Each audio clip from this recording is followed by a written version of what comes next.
Apa? Sekarang kau tak takut ke dengan JPJ? Apa? Kau takut tak dengan JPJ? You jangan cakap banyak. Apsal? You Apsal? jangan- Ha? Ya? Ini ada permit. Gini, Ha.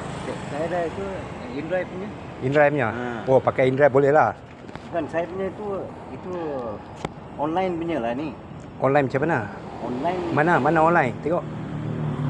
Dia apa dia mau tanya ini hotel punya saya? Tak, sekarang aku tanya elok-elok. Apa pasal kau nak bising? Bukan apa. Sekarang kau tak takut ke dengan JPJ?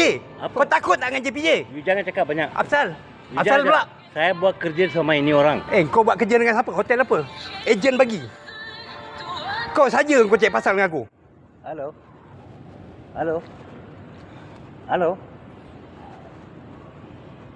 Tak ada bang, you tengok saya kerja dengan apps. Okey, mana kau punya booking app? Aku nak Ini- tengok. Itu saya punya apps punya. Mana? Okey, itu apa? Itu sini punya hotel punya orang dia booking sama saya terus. Mana? Tunjuk. Kalau hotel booking, kau tak payah nak sembang lah dengan aku. Aku tak menggaduh sama awak. Aku pun tak nak gaduh lah dengan kau. Okey, Kau saya- buat kerja macam ni, kau nampak tak ini taksi? Saya cari makan, you pun cari makan. Apa pasal? Kau cari makan apa benda?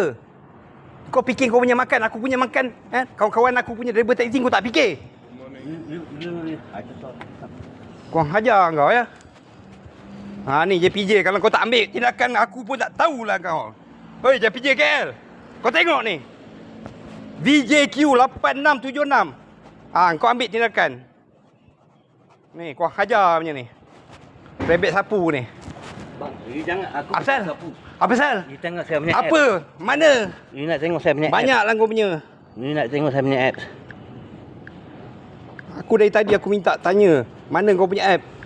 Kalau betul kau ambil online. Aku tak marah kalau kau ambil online. Tapi kau jangan nak sembang dengan aku.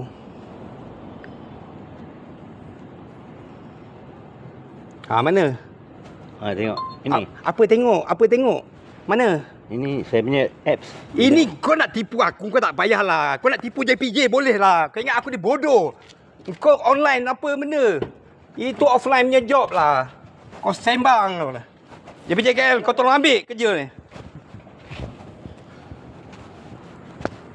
Ni nampak ni kereta ni VJQ 8676.